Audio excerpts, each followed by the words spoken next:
I noticed her smile first. It wasn't meant for me. It was a small, almost untraceable curve of her lips, the kind you only catch if you're watching closely. I shouldn't have been awake. The clock glowed 2:11 a.m. I had stirred from a restless dream and found the space beside me empty, cold. That's when I saw the glow of her phone across the room. Her face lit up in secret light. She typed quickly, paused, then smiled. That smile, the one I hadn't seen in weeks. Something inside me sank, though I told myself it was nothing. Maybe she was texting her sister. Maybe it was work. Maybe always maybe. But when she slipped the phone under her pillow as I shifted, when her breath hitched as though she'd been caught, denial became a bitter shield I forced myself to carry. The days that followed blurred into an odd, suffocating routine. I wanted to believe nothing was wrong. We still shared morning coffee. She still asked about my meetings, my patent deadlines, my nerves about the board's decision. She laughed at the right moments, kissed my cheek before leaving for errands. Everything appeared normal, yet the seed of suspicion dug deeper, twisting in the soil of my chest. It was the way she silenced her phone when I walked into the room. The way she dressed with unusual care for quick grocery trips.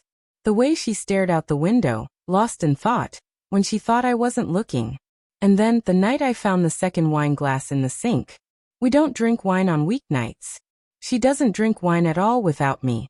I stared at the glass, droplets still clinging to the rim, and my heartbeat thundered so loud I thought the walls would shake with it. She came up behind me, too calm, too ready with her answer. Oh, I spilled some while cooking. Didn't want to waste it.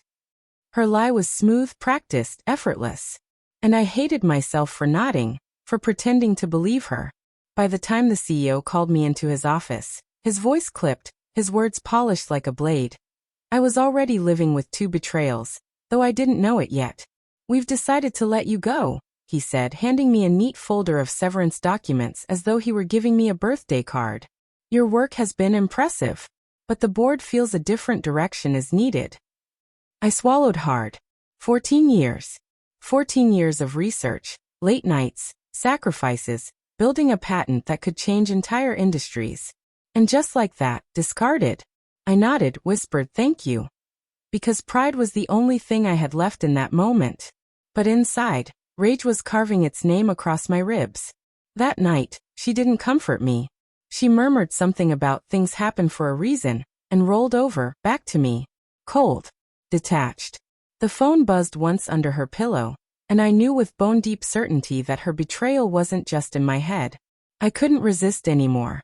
The next morning, while she showered, I reached for her phone. My hands shook, guilt clawing at me even as I entered the passcode I knew by heart. And there it was.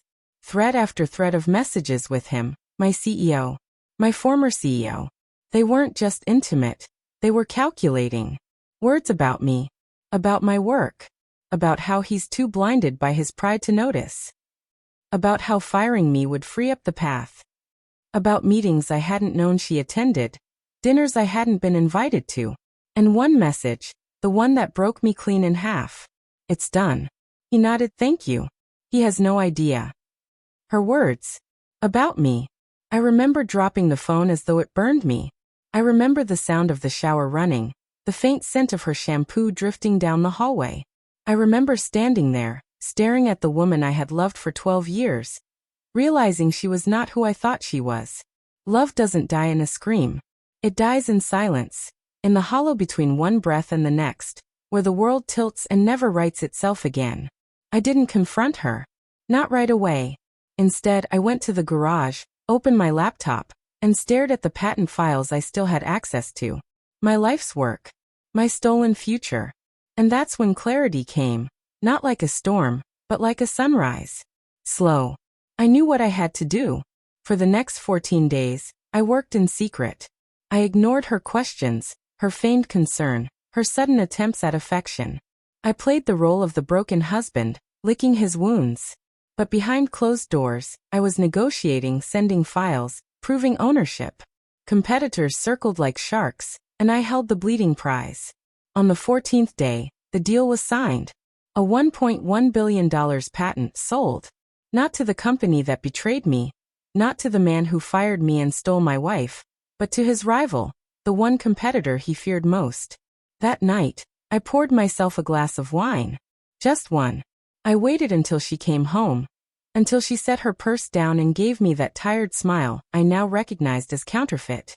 "Long day?" she asked. I nodded. "Productive?" Her phone buzzed on the counter. His name lit up the screen. She reached for it quickly, too quickly, but I didn't stop her. I didn't need to. Because while she was still crafting her excuses, while he was still celebrating his victory, the news alert hit. Bold letters. Blinding headlines.